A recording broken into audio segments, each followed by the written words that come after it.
Hello, and welcome to Entangled, the podcast where we explore the science of consciousness, the true nature of reality, and what it means to be a spiritual being having a human experience. I'm your host, Jordan Euclid, and today I'm joined by my dear friend and business partner, Tiby Erdely. In this episode, Tiby discusses his entrepreneurial drive and the importance of persistence in driving success. From there, we discuss Tiby's namesakes, his grandfather and father, and the impact they've had on his life. Next, Tiby discusses his relationship with religion and the powerful impact of prayer and gratitude. From there, we discuss the concept of the multiverse, transportation of consciousness to different parallel universes, and the interplay of time, gravity, and light. Then we dive into the concept of the Goldilock zone and its relation to the Drake equation, a calculation developed by astrophysicists to estimate the number of technologically advanced civilizations in the Milky Way. We end the discussion talking about what, if anything, comes next for us after the end of our lives on planet Earth. Please enjoy.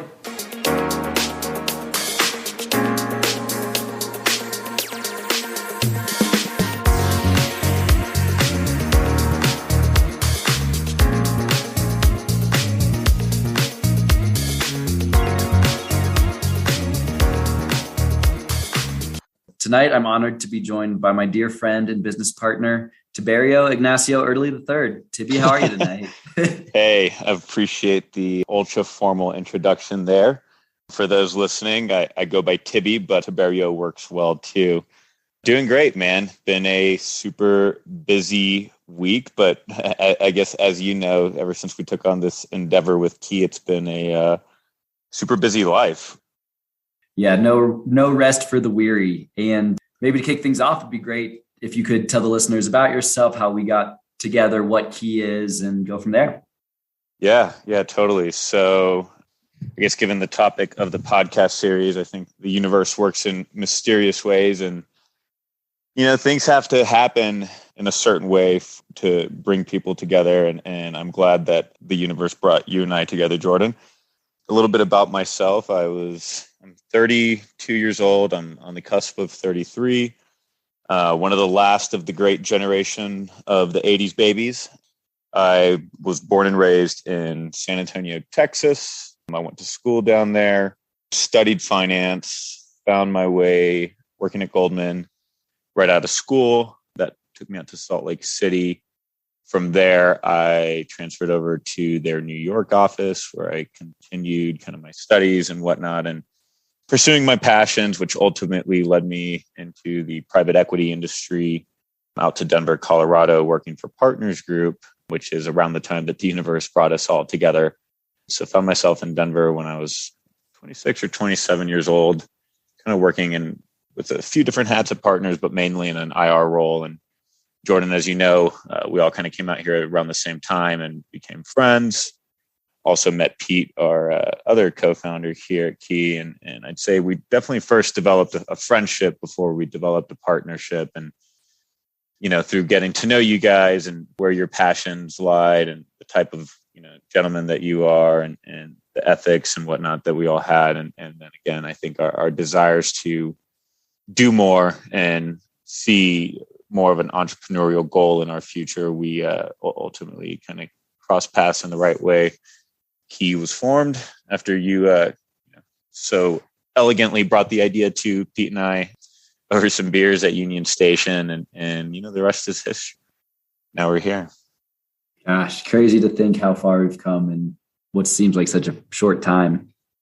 It's been a wild ride, man. I wouldn't trade it for the world. I've got a few more gray hairs. But, certainly no harm on any folks that are still working for the man, but getting out there and taking that leap of faith in yourself and those who you surround yourself with and doing something on your own, you just grow so much and so quickly, and couldn't have done what we're doing today without the experience that we had previously. But I feel like I'm just light years ahead of where I would have been had I not experienced the trials and tribulations of going out and figuring it out on your own. And frankly, again, I don't think it would have been possible to pull off what we've done with just one guy or two guys. It really took the team to support each other to get there. Did you always have that drive to be an entrepreneur?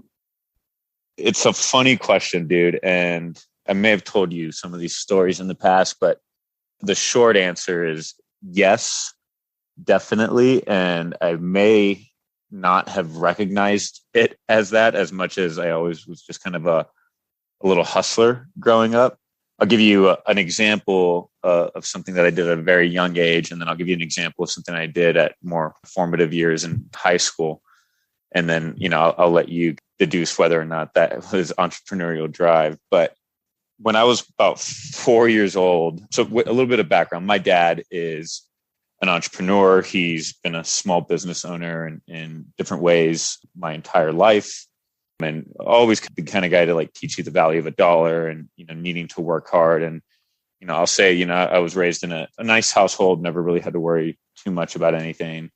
My dad was, you know, successful and, you know, remained successful. But anyways, so when I was about 4 years old, I went to the mall with my dad and I really wanted one of those bucket hats, like what Gilligan wears from Gilligan's Island. Do you know what I'm talking about?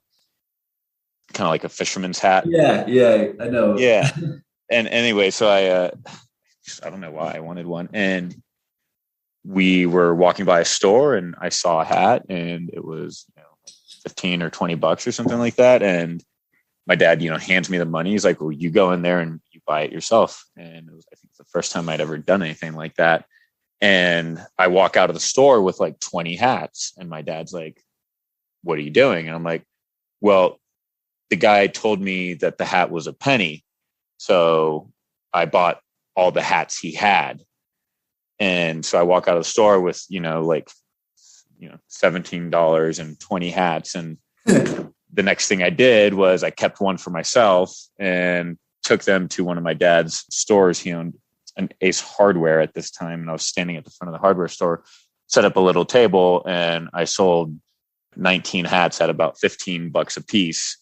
And I think the point of that story is nobody really told me that that I should not just buy one hat for a penny and walk out. I was like, holy smokes, this is a deal and I can make some money here. And I kind of recognized that at a young age and was able to do that. So that was the first time I'd made some good money. Frankly, it's probably the best return investment I've ever made.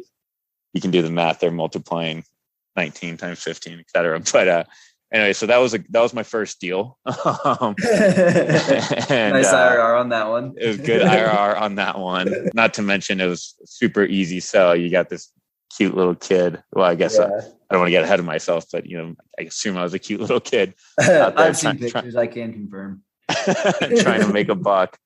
So that was something that I didn't even realize what I had done. And my dad walked me through that and kind of taught me the lesson of that. It was like really smart that I walked out of there, like recognizing at that age that was an opportunity and jumped on it. So fast forward to another story here.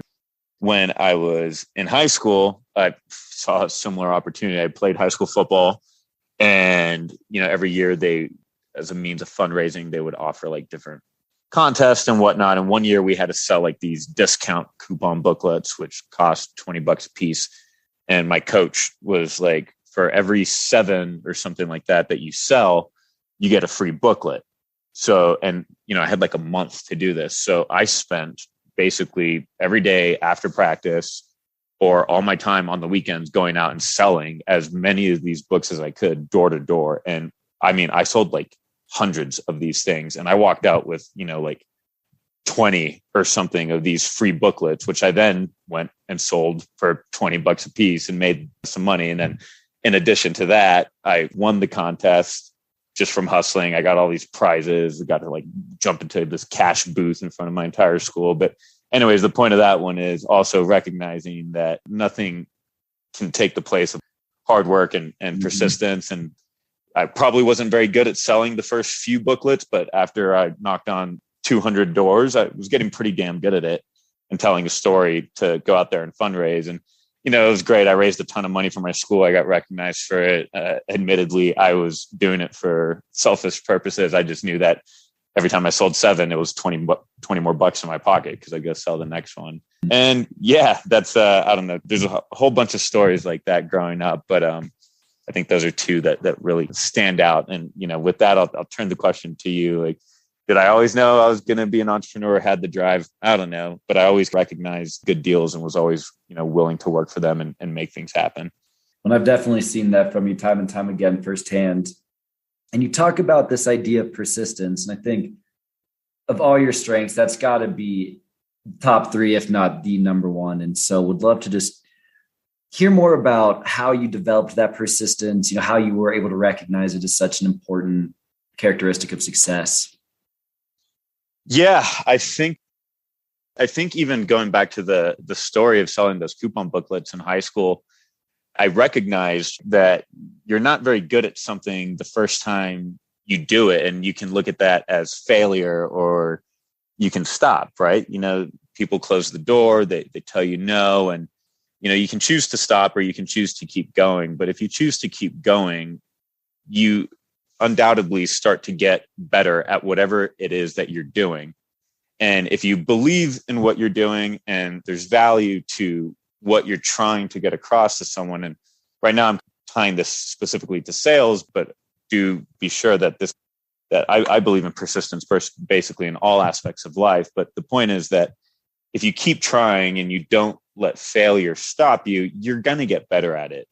And ultimately, if you keep getting just a little and a little better at it, you're getting that much closer and closer to success. And it's when people only call it failure if you stop and they don't see the fruits of your labor come true. And then at the same token, people will see you be very successful at it and be like, oh, it must have been easy. He got this on his first try. Yeah. Well, I mean, thinking about selling these booklets, I've knocked on hundreds of doors that people said no. In my opinion, those were all failures, but it looked like a mega success to everybody else when I sold 200 or whatever it was like that, because they were like, oh shit, he went out there and it must have been easy for this guy, but it wasn't easy. I had to fail hundreds of times to figure out those other wins. And that truly kind of resonates throughout how I carry myself and the rest of my life. Now, don't get me wrong. There's things that you don't want to be silly. You got to really fact check yourself and gut check yourself and talk to other folks to make sure that you're not being persistent on a silly endeavor. But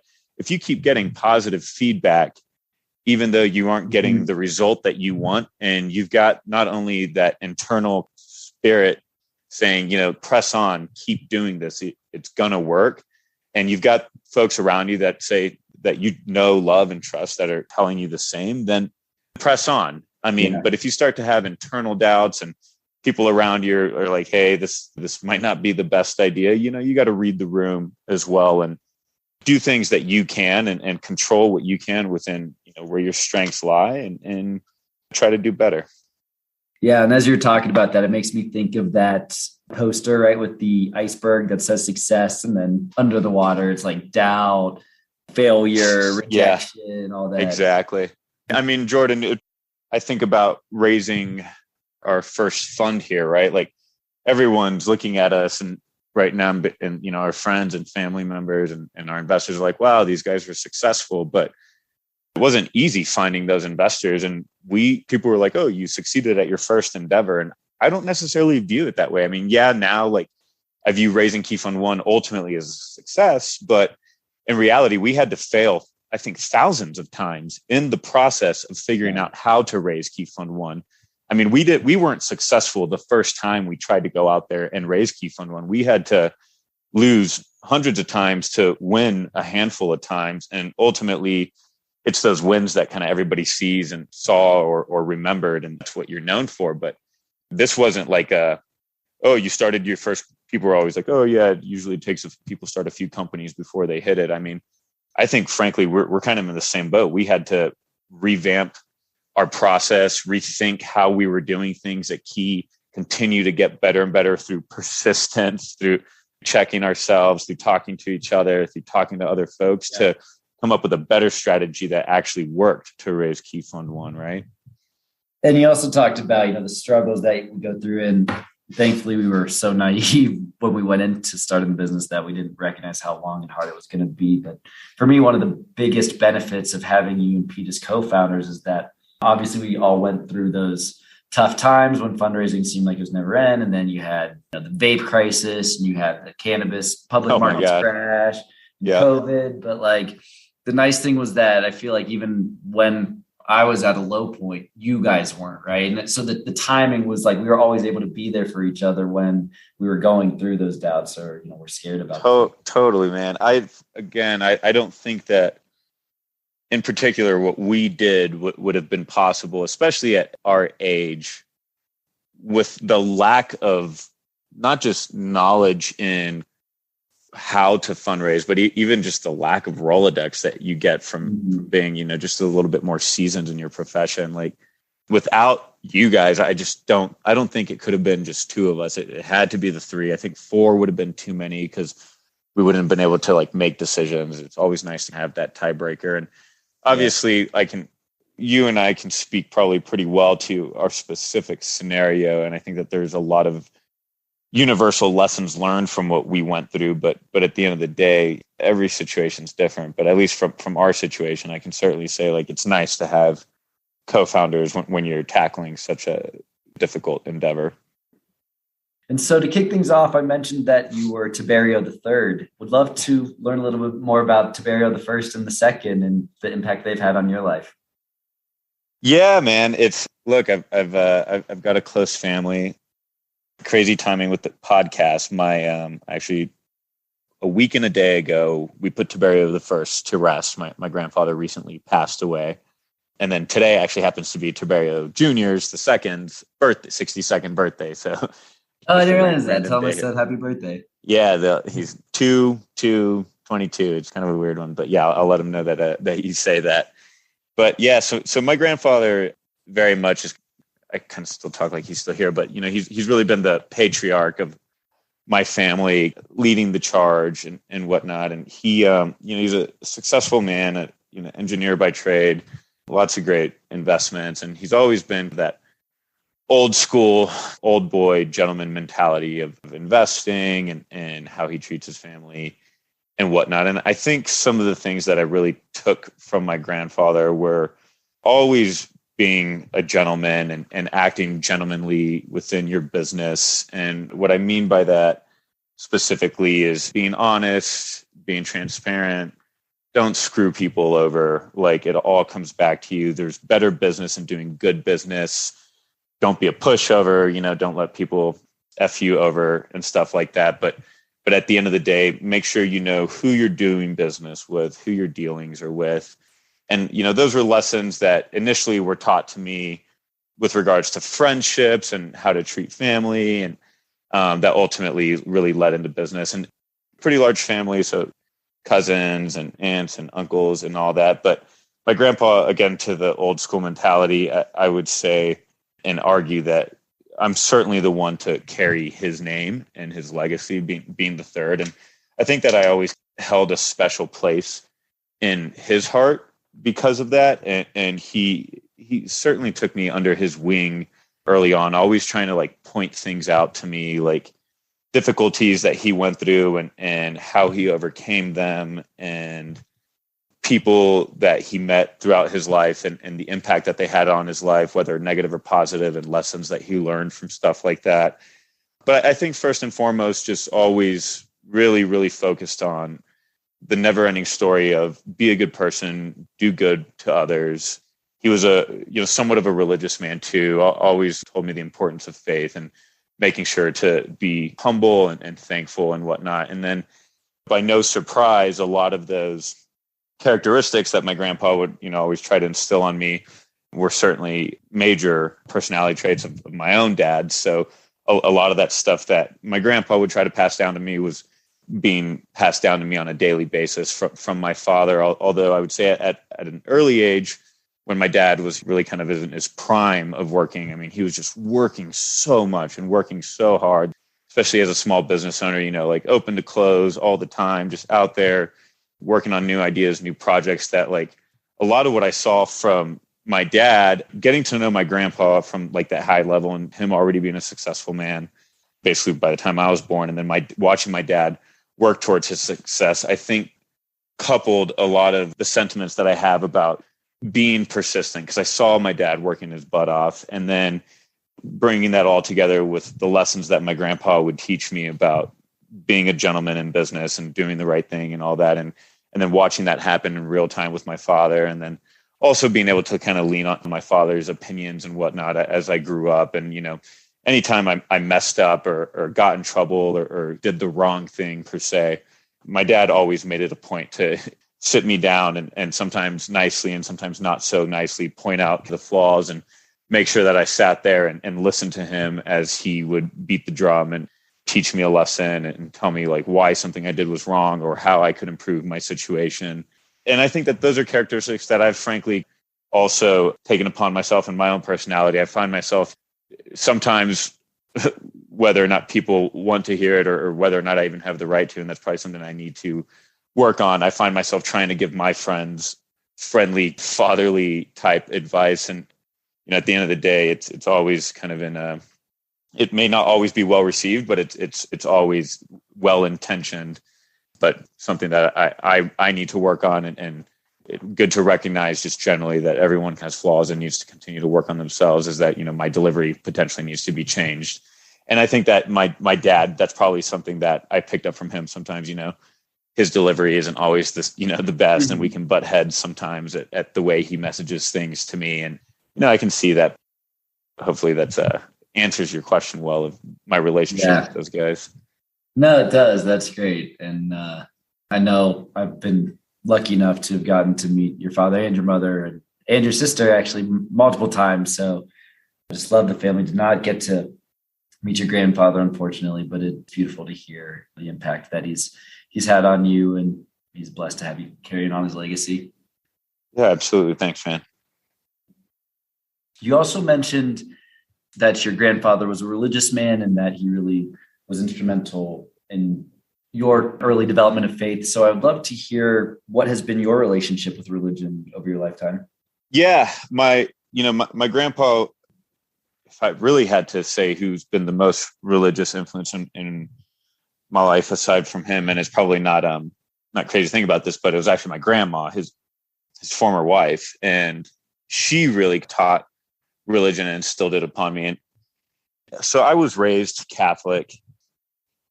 I wouldn't say that I'm probably the best Catholic in the world, not because I'm breaking the 10 Commandments or anything like that, but more, I don't follow a lot of just the Catholic doctrine. Like I don't go to church that often or whatnot, but I would actually argue that I'm a pretty religious guy and a pretty spiritual guy. And part of the reason for that is simply because I've been able to recognize, and I think I recognized this at a young age, that we just are so lucky to be here. I feel like just the randomness of the universe is such a beautiful thing.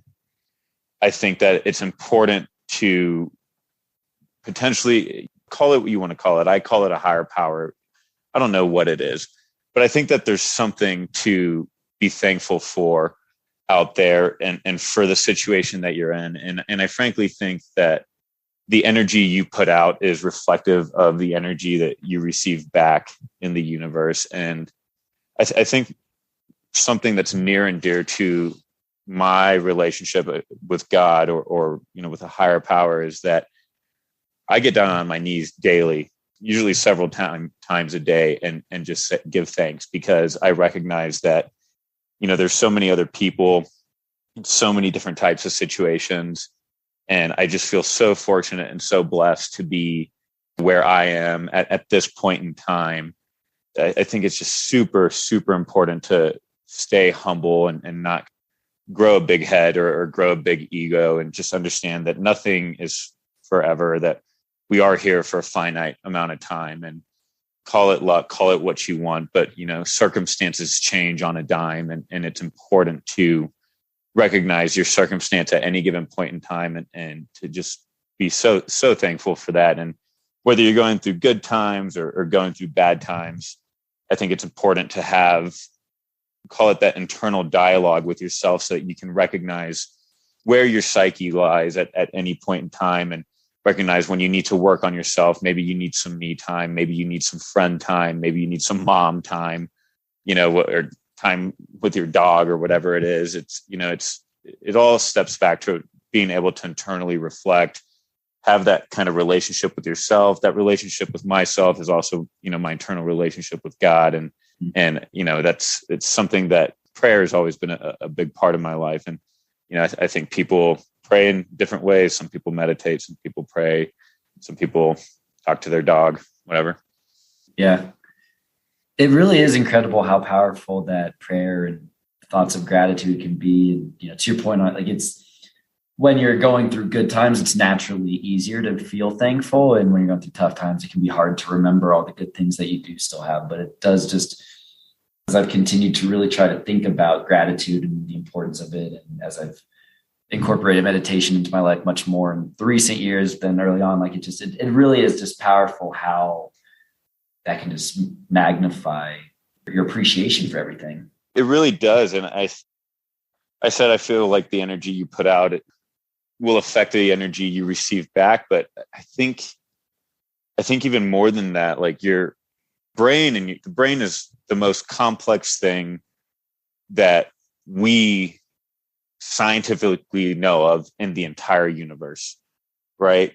And it's a very powerful machine. So whether there's this multiverse or whether everything's connected, does God exist? Does God not exist? Like, these are questions that I don't know that I can answer, or that potentially will be answered or fully understood in my lifetime. But I do know that the brain is an extremely powerful tool and machine. And even if it's just your own internal thought process and internal psyche that can influence your feelings and your mood and your demeanor, it's important to meditate. It's important to reflect on your situation and think about how you can always make your situation better, or think about why things are the way they are in your current situation. And I think that, regardless of those questions that we can't answer, like higher power, everything's connected or not, I think that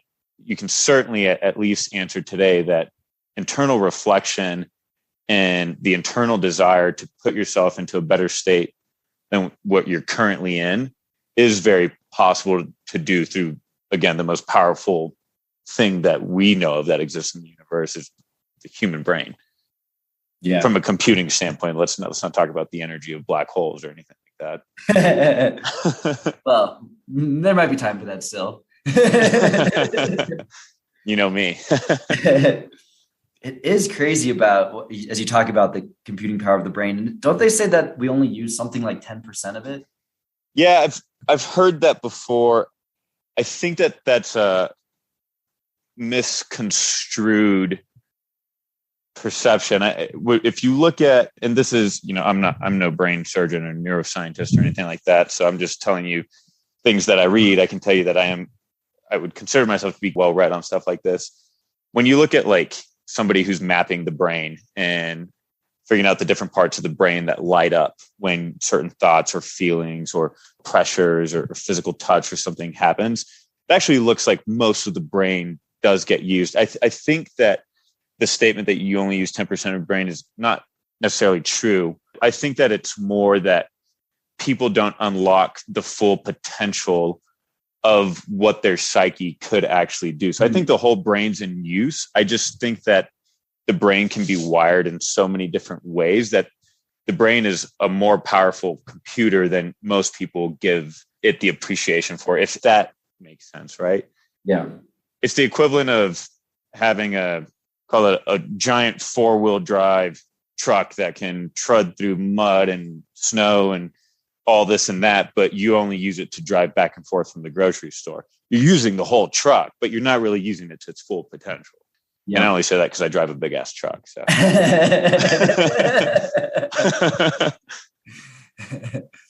Yeah, that makes a lot of sense.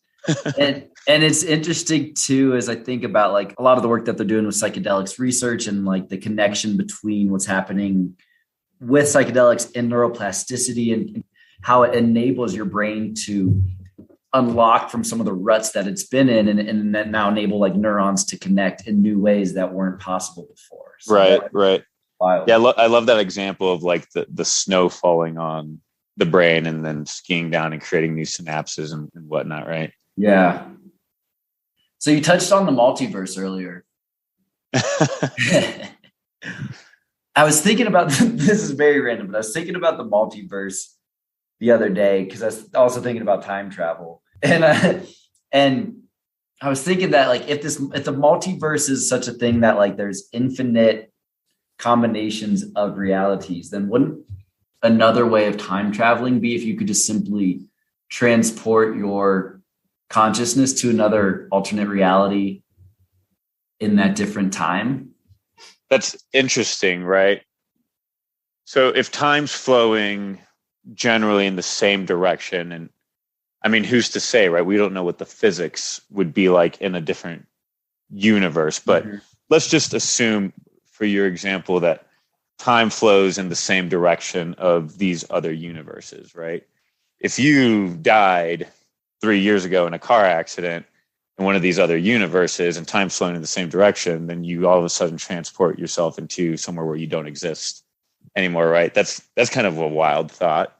I get what you're saying, but I think for time traveling within the multiverse, then time would have to work differently under different laws of physics. But also, and I always, it's very hard for me to like wrap my head around like Einstein's special theory of relativity and like how time and gravity distort one another. But like, would you not experience time differently, even just on a planet that had more gravity? Yeah, I don't think I can explain it the way Einstein could either, but at its most elementary,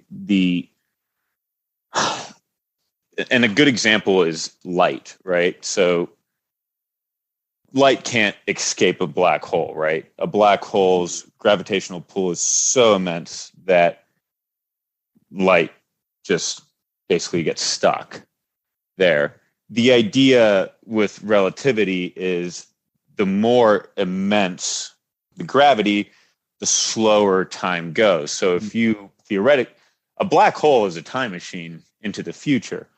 If you fall into a black hole, time essentially stops for you. And if you just say the act of falling in the black hole didn't actually, stretch you out into infinity and kill you, if you could fall into a black hole and not be physically harmed and you could peer out into the universe, you would actually watch the entire life of the universe unfold in front of you within a matter of seconds, because time would have essentially stopped for you, but it keeps going everywhere else relatively. Very fucking wild concept. Why does gravity affect time? I don't know the answer to that. I just know that it's a crucial piece of physics and relativity in the equations. It's crazy, right? And it just honestly, in a lot of ways, it excites me, right? I think about just the smartest people that, quote unquote smartest, like these quantum physicists and people at CERN that are, trying to figure out the universe. And it's like, you think about space, right? Like space, we don't know shit about, right? Like, don't they say dark energy is like 74% of the universe, dark matter is 24% of the universe. And we don't know what either of those are. And then you think about time and we know even less about that. We don't know anything about consciousness. I don't know. It's just, it's funny. Well, what starts to get even more fucked up is, you talk about what is dark matter in our three-dimensional universe, which makes up the vast majority of all mass in the visible universe, which is what we're starting to figure out. Okay, well, that's fucked. But then you start to think about the fact that there's multiple dimensions, even just within our own universe, right? Like, you think about dimensions, right? Like, does a 4D creature look at us like we see a 2D drawing? I don't know. That's kind of a wild concept, right? Like the universe we just don't know very much. And the more we find out, the less we know, which is a fascinating concept to me, but it's also super daunting. I mean, to try to sit here and grasp the vastness of space it's terrifying, right? Like you're talking about our star, a very average sun, a very average star in the Milky Way galaxy on one of the outskirts of one of the Milky Way spirals. It's just one star out of something like 200 billion estimated stars in the Milky Way galaxy that's in a very average region of the universe. In a universe with billions, if not trillions, of galaxies that have, equal amounts or greater or less than stars. It's like, okay, so how do you even comprehend that? And then you start thinking about, the quantity. Then you start thinking about, then you take into account just distance. Like Proxima Centauri, our closest neighbor, is like 4 light years away. Like there's nothing we can do today to send a probe to Proxima. It is so fucking far, but it's our closest neighbor in our cosmic backyard of this massive fucking backyard. Like, it's just a wild concept. And then what really starts to freak me out, Jordan, is you think about the vastness of the universe, but the vastness of time is even scarier, right? The concept that, to our knowledge, the Big Bang happened, 14 or so billion years ago. I mean, on a cosmic scale, like we haven't been here for very long, and we're not here for very long, which, what does that mean? Does that mean that I need to live my life like, oh, I'm worthless. My life doesn't mean anything. What I do doesn't affect anything. Well, no, I mean, that's not fair either. I think it's good to recognize that, in the grand scheme of things, we are pretty tiny, and I don't want to say insignificant, but I just can't think of a better word. But even in the vastness of time, it's like, what are we doing here? So again, I think it just gives a lot more validity to the fact that people, rather than feel small, should feel really special to be a part of this story, a part of this cosmos, a part of this unfolding, to reflect back, and even in the hard times, be thankful that you got to be a part of this journey and see something special happen. Because I would argue that there's only X% of planets that live within the Goldilock zone that actually support life, that actually derive life, that actually derive intelligent life. And I would be certain that there are other civilizations out there that have figured this out, just in the vastness of numbers and time again. But being able to be one of those creatures that, we're made of stardust, we're made of the universe, and we are, I think Carl Sagan said it, like we are the universe studying itself. The universe, through time and whatnot, brought us here, and through evolution and whatnot, created a being made out of the universe that is now saying, what is the universe? I mean, that's a fucking wild thought. Yeah, it's such a wild thought. And it's cool too, because like when you talk about it, it can make you feel insignificant. And I definitely feel that too. Like when you start to think about, like you said, the vastness of space, or the size of infinity, or the concept of eternity. But then like for me, the concept of faith and like this, it's not like we're once one insignificant piece of this thing much bigger than us, but much rather we're just a piece of this massive universe, of this design, this divine, whatever you want to call it, existence that we have. So it feels to me like it can be both intimidating, but also empowering and exciting.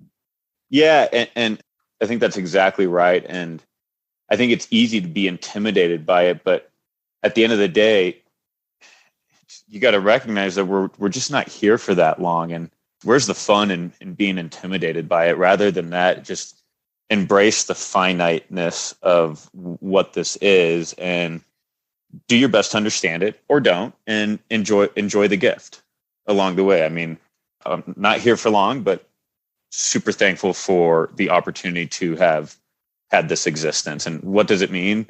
I don't know. And, you're exploring that through your consciousness and your meditation journey, Jordan. I explore that in my own ways, and frankly, probably in similar ways. And, will we find an answer? I don't know. Will we come to peace with it?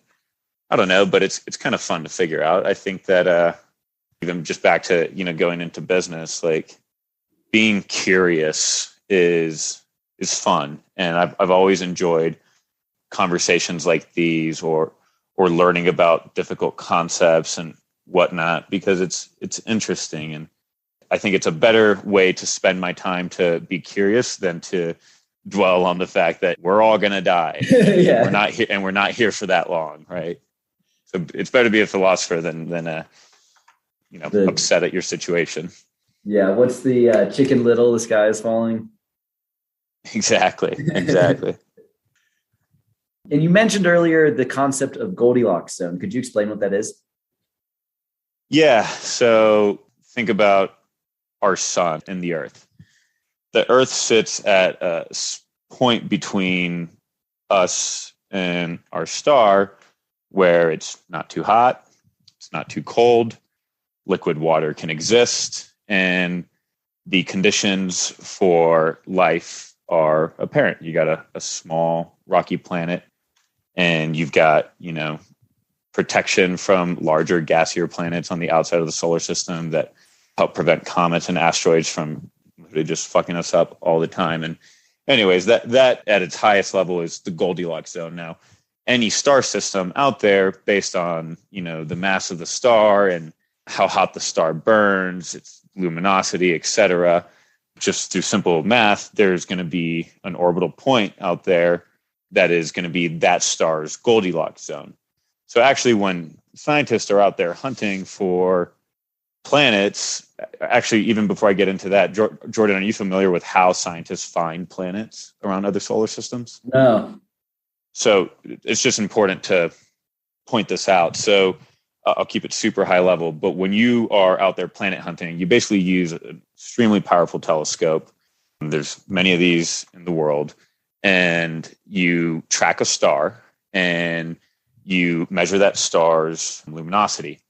And let's just say it's 100. And every 10 days, every 2 years or something, the luminosity dips by 0.001%. That suggests that there's a planet orbiting in front of that star. And that's why its luminosity is dipping. So through more intense calculations than that, scientists are able to deduce that the only reason the luminosity is dipping every 24 days is because there's a planet going around that star every 24 days. Does that make sense? Yeah, totally. And depending on how much the luminosity dips or the brightness of the star dips or whatever, they can also estimate the mass of that planet. And then the equipment and the mathematics is sophisticated enough to determine, like, are these rocky planets? Are they gassy planets? Like, that's how we go out and we hunt for planets. So you have these supercomputers that are basically looking at stars, all these stars in our galactic neighborhood's brightness, and figuring out, like, are there dips, and do those dips have recurring patterns? And if they do, then we can start to study that pattern to figure out and come to an agreement whether or not there's something orbiting that star. Depending on all that, whenever we find these stars, we then go out and then, we, the human race, will then go out and determine how far those planets are from their suns, whether or not those planets are orbiting in that Goldilocks zone. And then you can go out there and you can reasonably estimate how many planets on average will orbit their star's Goldilocks zone. Cool. So that's kind of what a Goldilocks zone is, and a little 101 on how you hunt for planets. And then is that factored into that equation? I think it was a Carl Sagan thing you showed me in Hawaii. You know what I'm talking about? The Drake equation? Yeah, exactly.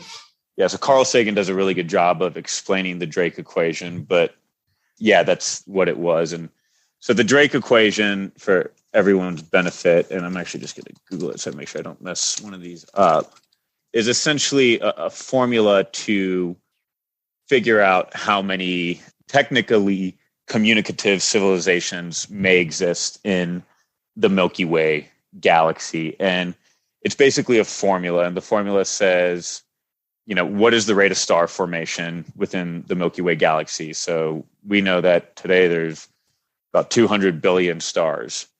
What is the fraction of those stars that have planets? What we now think today, based on just exploring literally our galactic backyard, is that it's actually strange for a star not to form planets. We think that planet forming is very normal in solar system formation. Then, so, you can assume that virtually all stars probably have planets. And then you then take that fraction and you say the number of planets that could support life within those solar systems. Mm-hmm. And so that would then say, okay, how many within all the solar systems that exist in the galaxy, how many have planets that are in the Goldilocks zone, is basically what that's asking. And then within the Goldilocks zone, then you take a fraction and a guess of how many of those planets actually could support life. And then you take that fraction and then you say, what is the fraction of those planets with where life actually develops with intelligence? And obviously time is vast. Intelligence that's a subjective term. So I was then going you to ask, like, how can they even try to estimate that if we're like teams? Right, because you could argue that velociraptors were intelligent. You could argue that dolphins, if we didn't exist, would be one of the most intelligent creatures on this planet. So it technically is intelligence. So then you have to then do a fraction of intelligent civilizations that actually develop the means to communicate. So like radio communication, like we have and beyond. And then if you want to know what that number is today, you have to say, what is the mean length of time that a civilization can communicate? So let's take the human species, for example. At this point in time, we have been emitting radio waves into the galaxy since about the late 1930s, basically around since World War II. So we're talking about a 14.5 billion year old universe and an Earth that has been emitting radio waves for 80 years. So who knows? The world, I don't want to get all depressed here, but we have the means to destroy ourselves over and over again. So the point of that last fraction is the mean length of time that civilization can communicate. How long will we be around to communicate to the rest of the galaxy? It's been 80 years. We'll be around for 81. We'll be around for 100, for 1 million. I don't know. But you certainly have to assume that just based on our own experience, which is the only thing we can use to make these assumptions, is you have to assume that a civilization will only be around for X amount of time. So to actually estimate out there, you talk about a fraction of a fraction of a fraction of a fraction of a fraction of a fraction. And based on their thoughts of back when Carl Sagan showed you this video, I think that video was like in the 80s, they actually didn't think that there were that many planets out there. They thought that planet formation was more rare. So they thought there was something like maybe 10 civilizations in the galaxy that existed at this given point in time. That number has grown significantly if you input the same numbers in the equation, but you just grow that virtually all stars probably have planets, then you come up with a much higher number, but still something in like the hundreds or thousands of civilizations in the galaxy at this point in time. Wild. It's wild. And you think about some of those other input variables too that I have to imagine have only increased over time. For example, can the planet support life? And you even think about like on Earth, there are all these places where we used to think life could never exist, like, these like super deep ice or like trenches and then they do find it. So it's like, it's like that line in Jurassic Park, life finds a way. Yeah, exactly. God, I'm actually, when we get done here, I'm going to just plug in the equation with the numbers that I know off the top of my head, and I'll send you my result. Yeah, please do. I'll post it on the Instagram for this episode too. Cool. So what got you so interested in space and astrophysics in the first place? Dude, I wish I had like an answer that I could pinpoint to you for that. I don't. I think it's something that has happened naturally over my life through curiosity. I will say, like, when I was really young, and it's something that still sticks with me even today, like, I've just always found the beauty of staring up into the night sky and looking at stars and the vastness of what's beyond to be just fascinating. As a young child, and even like today, I can sit outside and stare at the Milky Way for hours and just be fascinated by it. And then I get in my head a lot and I have my own thoughts, and, similar to kind of what we've been talking about right now, like thinking about like the vastness of space and what does it all mean, and time and what is time and all that. And all that has gotten me to where I am today with regards to my fascination with physics and astrophysics and astronomy specifically. I will say that there's also just naturally Hollywood I always thought that the future was cool when I was growing up, and, seeing movies with like spaceships and aliens, and also just being very curious about like, are we alone in the universe? That has certainly led to my curiosity. And while well, we haven't answered that question directly. I think I've answered the question of, are we alone, for myself, with the indirect evidence of simply the vastness of space and time. So getting to know, understanding all of that, I think has certainly led to a lot of my curiosity. And then just understanding how strange things really are and how coincidental the universe is, how geometric the universe really is. And the biggest objects in the known universe to the smallest objects following similar patterns and whatnot. It's just, it was always fascinated me. So, you know, I took quite a few courses and as electives in college, like to deepen my thoughts and my research here with no like intentions of it being something that was going to like benefit me in my life in a financial way or anything like that. Just more purely out of curiosity. I always like love listening to the latest podcasts or reading books by famous physicists, although admittedly, it's hard for me to digest even like 10 or 20% of what I'm reading sometimes, because these guys are just so brilliant. To even just watching, you know, documentaries of expanding the mind and whatnot, it's just always been super fascinating. It probably all stems down to maybe like a deep sense of not just wanting to understand, but wanting to understand purpose, wanting to figure out probably the question that sits in the back of everyone's mind, like, is this it? You know, is there something else out there? Is there a greater power, a greater purpose?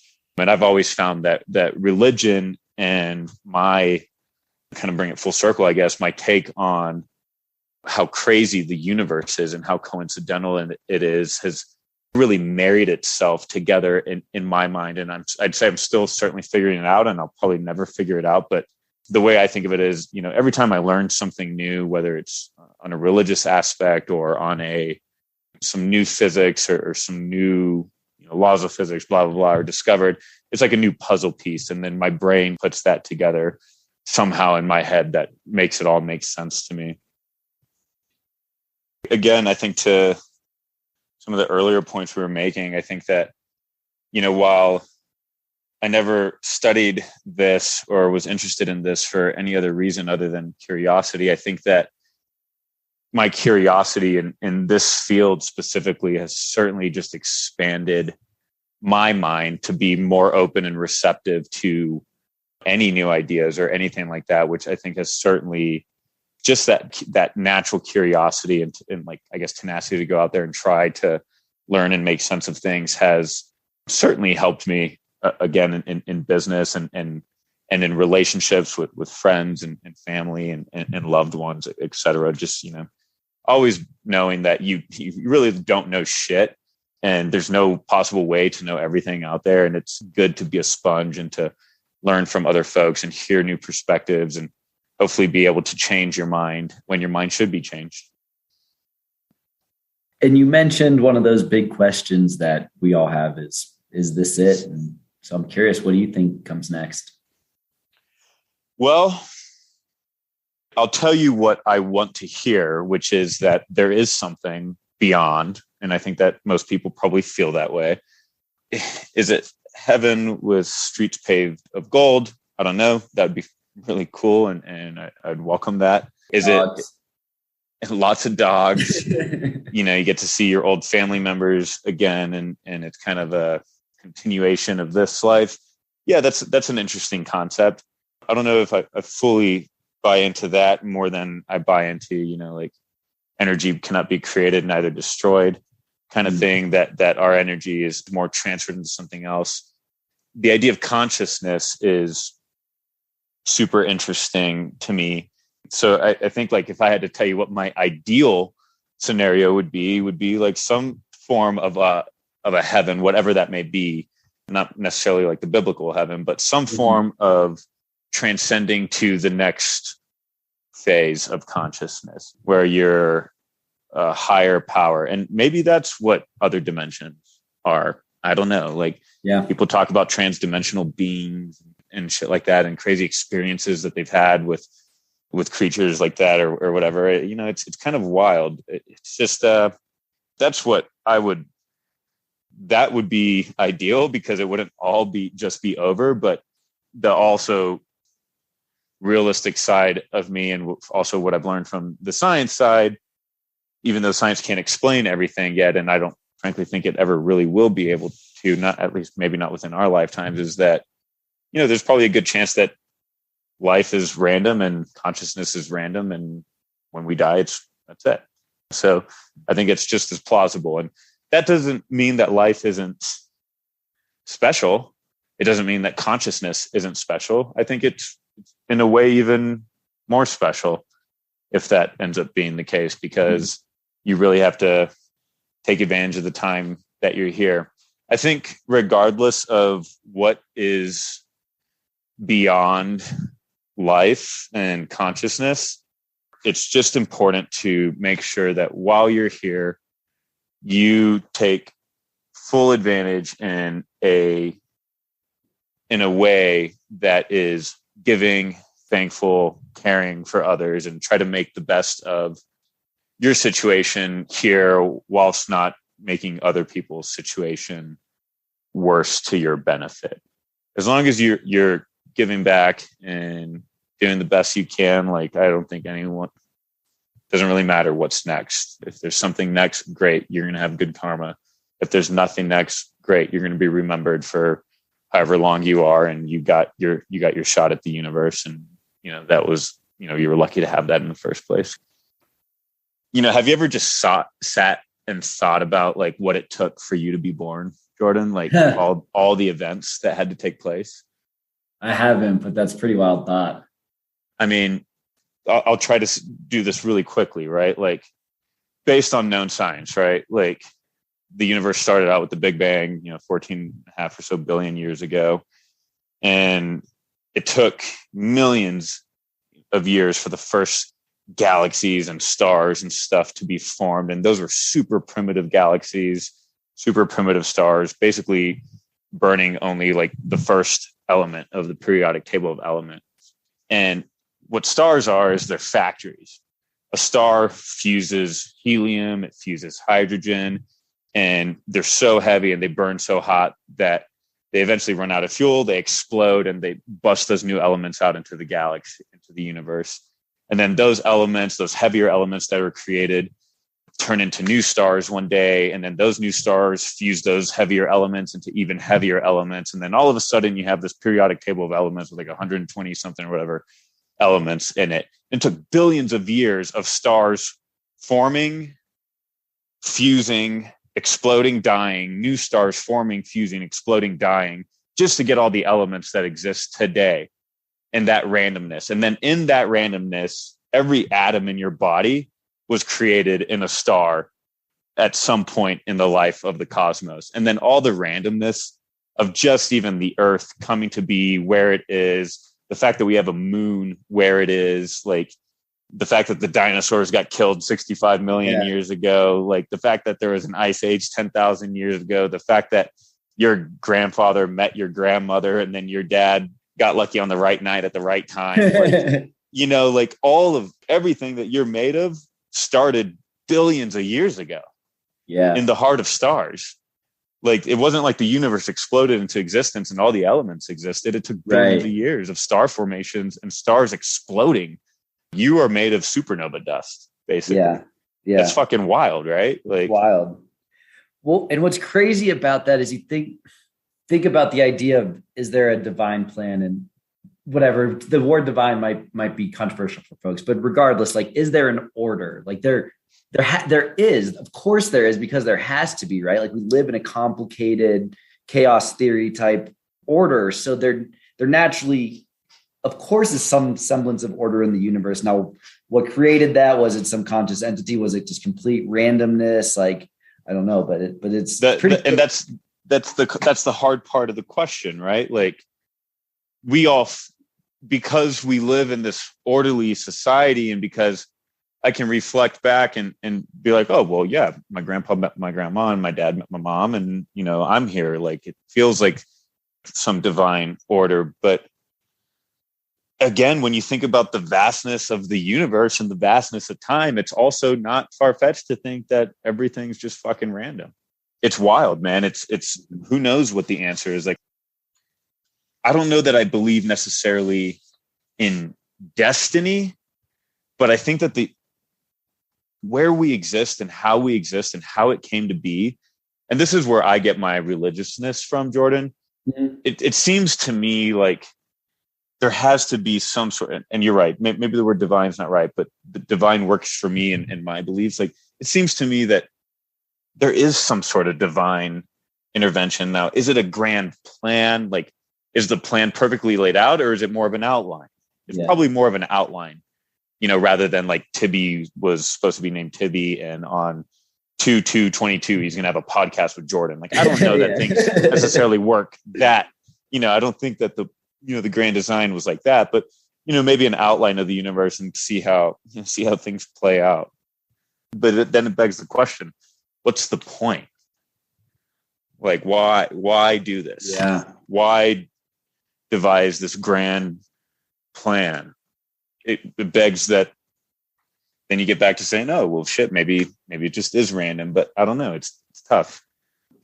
What gives me comfort in these questions, dude, is that these are age-old questions. And yes, as we learn more about physics and the nature of the universe, we can start to maybe have more complicated responses to it. But we are asking, dude, literally essentially the exact same questions that humans and philosophers have been asking for thousands and thousands of years. We're just asking them maybe slightly differently.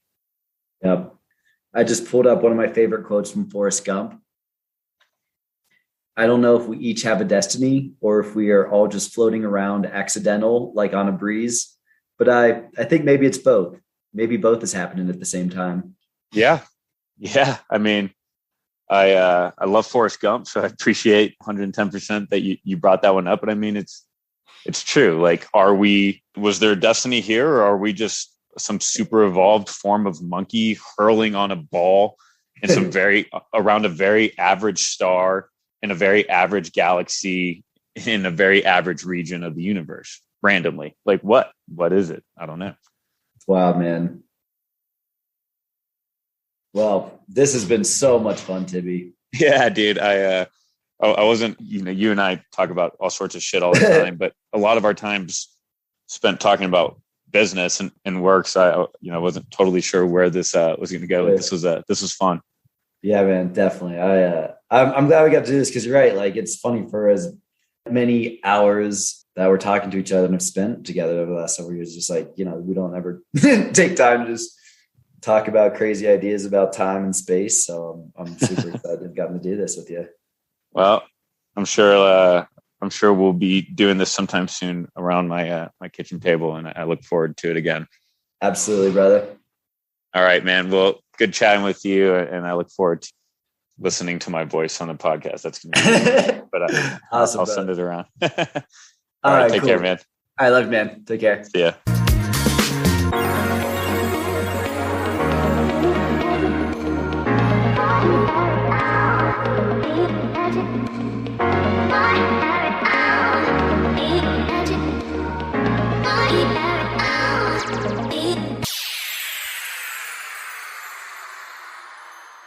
Thanks everyone for listening, and I hope you enjoyed the episode.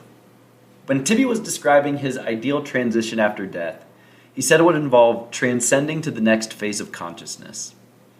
Those words were super powerful. They're also synchronistic for me.